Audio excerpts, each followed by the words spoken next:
This is Pick 6 presented by KFAN here from the NFL Scouting Combine in Indianapolis, Indiana.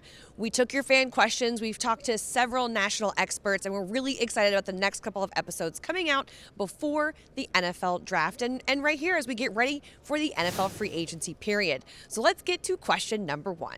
What players stood out at the Senior Bowl that you're excited to see perform at the Combine? Could any potentially fit the Vikings' needs? NFL Network draft analyst Charles Davis answers this one. A few players I saw at the Senior Bowl that I think could fit the Vikings quite well. Let's start with an edge rusher from UCLA, maybe the best edge rusher in the draft. Laiatu Latu from UCLA. Walked away with all the major hardware, and rightly so. This kid reminds me of Jalen Phillips coming out of Miami. Same body type, same movement, quickness, skills off the edge, and a willingness to play against the run. How about a receiver from Western Kentucky named Malachi Corley? I call him the Yak King. Yeah, that's what he uses for his handle and all of his social media. He'll catch the ball within 5 yards of the line of scrimmage and turn it into a big play. Runs with a lot of force. If you try and tackle him 20 yards downfield, he attacks the defender going after him. Yes, it's an easy, lazy comparison, but it looks a lot like Deebo Samuel and plays similarly to that. Another guy that I think that would be really good for the Minnesota Vikings would be a guy that I didn't really see at the Senior Bowl, but I know is a really good player named Cooper Beebe, an offensive guard out of Kansas State, battle you, fight you at every turn. He's the type of guy that you can build not just build an offense around, but can be a really nice piece in an offensive line. Thanks, Charles. Of course, you can catch all of our Combine coverage at Vikings.com or the Vikings app. And we're going to move on to question number 2. This one is for Chris Sims from NBC Sports. The question is, what is a position in this year's draft class that the Vikings could get great value from on day 3? Here's Chris's answer. The sense I get is that you'll be able to find some gems at receiver on day 3. I think that's the big thing. I mean, one, I hear top-end talent, certainly, but I think the class as a whole, from what I'm gathering from people I trust, I wouldn't be shocked if you find a guy in the 5th round and you go, oh, he's a contributor to us. Oh, we found a Puka Nacua, whatever. I think that's one area I look at that can be deep. Now, I don't know if that's necessarily going to be on the radar of the Minnesota Vikings there, right? And you guys got some other holes, but that's one. DB's another one, and that's one that you guys do need. I can say that for sure. I get the sense it's deep, but I want you to come back and ask me this in a month. I'll have a way better feel for the draft. Appreciate the insight, Chris. Let's move on and keep going with our draft questions. Here's number 3. The question is, can you see any of the top 5 quarterbacks in the draft playing in the Vikings system? NFL Network's lead draft analyst Daniel Jeremiah takes this one.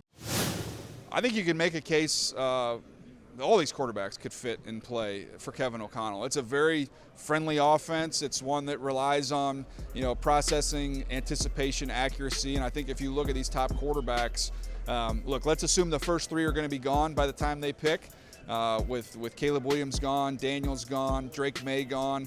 I think Bo Nix and J.J. McCarthy would be the 2 that would make the most sense there, that you could plug in and would be able to operate efficiently immediately, which is not something you often say about quarterbacks when you're not getting guys up there in the top 5. But I think these guys are polished. They played big games. They played in a lot of football, played in a lot of games. And to me, they would be fine plugging right in with KOC and be ready to roll.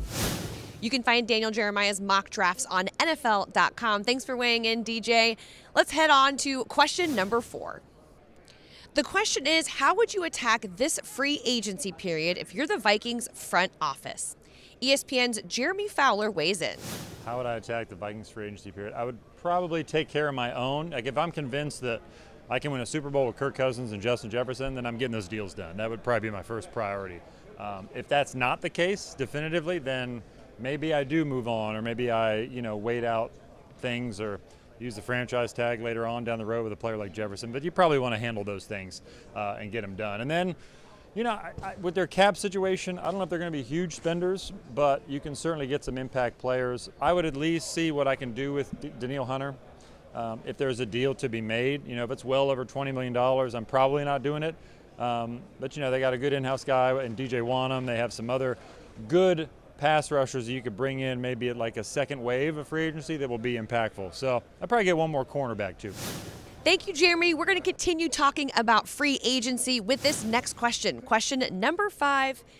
With the cap increase, how do you see that impacting free agency, especially for the Vikings? CBS Sports HQ NFL analyst Pete Prisco answers this one. Well, I think it gives them a little flexibility of keeping their top guys. I think with, you might be able to do a better deal with Kirk Cousins now. You might be able to keep Danielle Hunter. It gives teams that didn't have a lot of cap room a chance to keep some of their guys. And I think when you look at two of the top free agents in this market, that's a big addition to have that cap room. Thank you, Pete. It's now time for our final question of this NFL Combine edition of Pick 6. It's outside of the obvious top 2 free agents on the Vikings. What is a name on the Vikings that you think they should prioritize? Eric Eager, who's part of Sumer Sports, answers this one. One of the most improved places on the Minnesota Vikings since Kevin O'Connell took over as head coach and Kwesi Adofo-Mensah took over as GM has been the offensive line.